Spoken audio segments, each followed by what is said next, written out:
Welcome to Facts TV News, where everything is true. Mandeville bar armed robbery captured on CCTV. A manhunt has been launched for two gunmen who posed as customers before robbing a bar of an undetermined sum of cash in Nashville in Mandeville on Tuesday evening. Preliminary reports are that the gunmen entered the bar shortly after 7 p.m. and held up the establishment. The robbery, which was captured on closed-circuit television CCTV, shows the men holding a bartender and another man who appeared to be a customer at gunpoint while demanding that cash be loaded into a bag. The men then made their escape. Statistics from the police show that up to October 1, Manchester recorded 86 robberies since the start of the year, when compared to 67 for the corresponding period last year.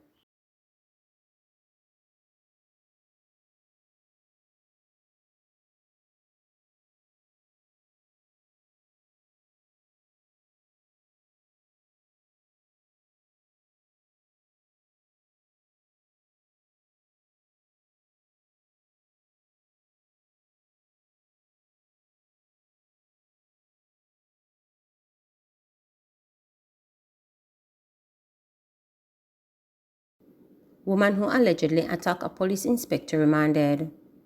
Sheena McCree, who is charged with unlawful wounding of a policewoman, was remanded following a postponement of her case in St. Catherine Parish Court on Monday. Sheena, a laborer of Spanish Town, St. Catherine, appeared before Parish Judge Desiree Ali, who ordered that she remain in custody until Friday, when the matter will again be mentioned. It is alleged that the inspector of police was walking in the vicinity of Spanish Town Police Station, where she works, when she was attacked from behind.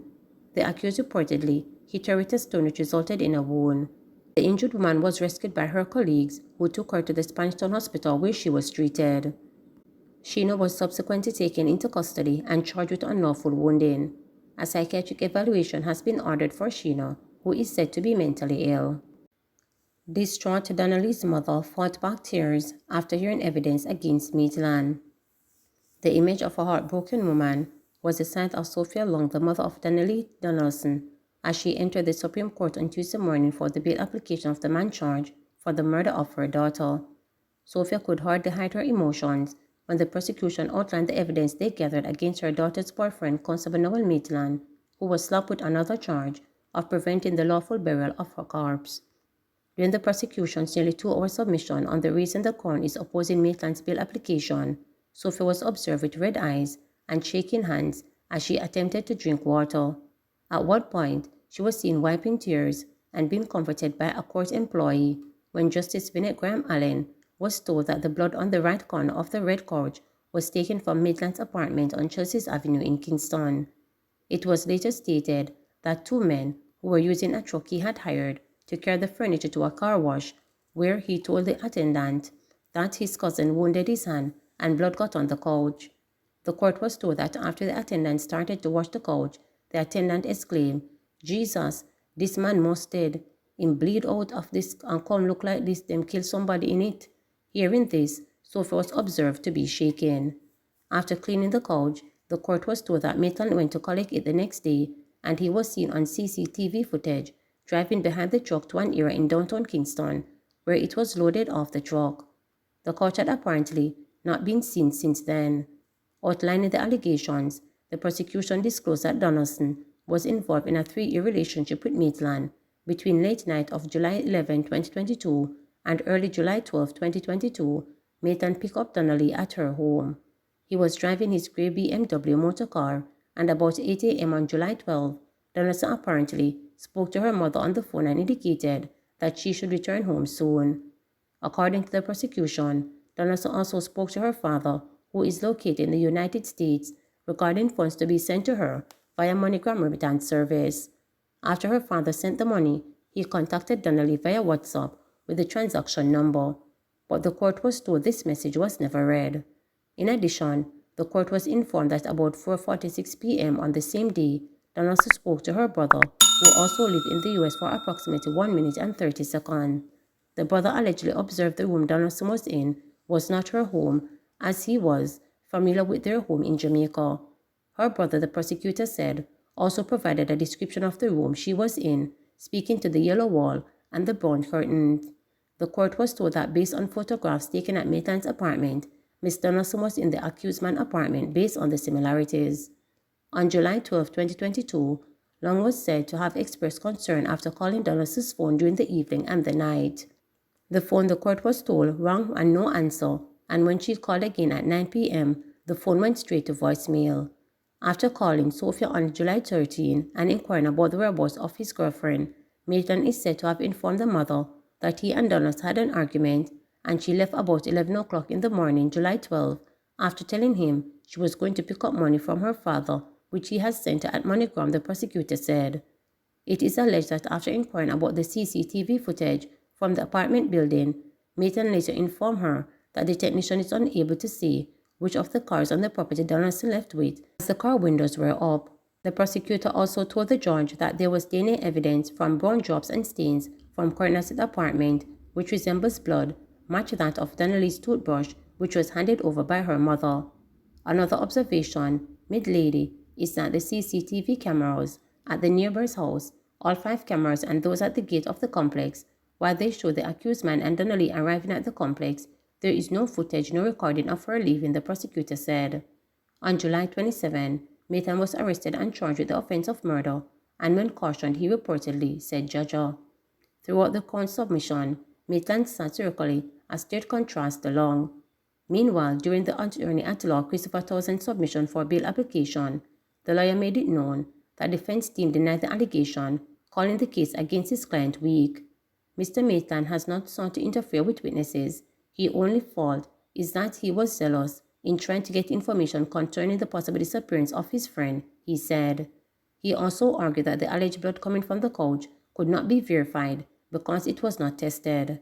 Townsend added that the cell site data indicated that Donaldson's cell phone was in the vicinity of the apartment complex was inadequate because cell phone sites have something somewhere in the region of 2 miles, and that 2 miles is only if a cell phone is connected to the site, since a cell phone may not be connected to the nearest site because the server may be full, and so the cell phone could automatically connect to another site, extending the range. He also told the court that his client is an excellent candidate for bail because he has served the Jamaica Constabulary Force for 9 years without incident. He is not a flight risk, and if there are concerns about his interfering with witnesses who resides at the apartment complex, then he prepared to live somewhere far. After hearing the submission, Justice Graham Allen adjourned the matter until October 13, when her ruling on the bail application will be announced. Murder conviction of St. Andrew businessman set aside, retrial ordered. A retrial has been ordered by the Court of Appeal for 58-year-old businessman Trevor Toff, who was sentenced to life after he was found guilty of beheading the mother of his child in 2012 and discarding her body in a septic tank. The court has quashed his conviction and set aside his sentence. Trevor was convicted of murder in July 2016 by a 7-member jury in the Home Circuit Court and ordered to serve 20 years in prison before being eligible for parole. However, he appealed and sought an order for his sentence to be set aside and his conviction to be squashed on several grounds, including that the trial judge has erred when he did not uphold the no-case submission and that the judge's summation was heavily weighted more towards the prosecution. Following the hearing, which was held on Monday and Thursday of last week, the judges in their ruling on Friday allowed the appeal and order to a retrial in the interest of justice. A plea and a case management hearing was also scheduled for December 8.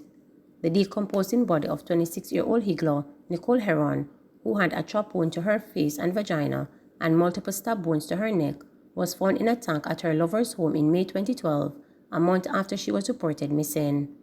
Heron, who was at the time had a 6-month-old daughter with the businessman, was last seen by her parents on April 3, 2012, heading to Trevor's home in Havendale, St. Andrew.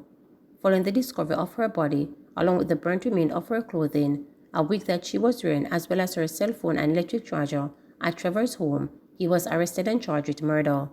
His conviction, however, was based purely on circumstantial evidence, as there was no eyewitness or forensic evidence tying him to the gruesome murder. Among the evidence presented was that he had told Heron's sister, when she had called inquiring about her whereabouts, that she had gone to Ochoa St. Anne at a stage show and would return soon. The court also heard that when the sister called him after, he told her that her sister would soon pop up like peas. Another piece of evidence was that Trevor had indicated that he had reported Heron missing, but checks found that he had only reported 2 televisions missing from his home. The court also heard that Trevor told police Daniel Scott will surely deliver me when the police went for him after Heron's body was found. The businessman, however, has maintained his innocence, claiming he loved the mother of his child and would never hurt her. Trevor, in his defense, claimed he left Heron at his home on April 5th in the company of his nephew and a worker. On his return the following day, he said he did not see any of them but discovered his televisions missing. Attorney at law Oswald Senior Simit, who represented the appellant, told the reporters that the judges in the Court of Appeal did not share their reasons. The reasons, however, will be published in the judgment, which has not yet been released. But the attorney noted that the appellate judges, due to the hearing, were not interested in other grounds of appeal and had asked the prosecution to only respond to the grounds pertaining to the unsworn statement and the summation given to the jury. Senior Simit said that his argument in relation to the unsworn statement was that the judge's directions were not adequate, and further, that his summation was too generous and in favor of the prosecution. Attorney at law Crystal Smalling also represented Trevor. Please remember to subscribe, like, share, and click the notification bell for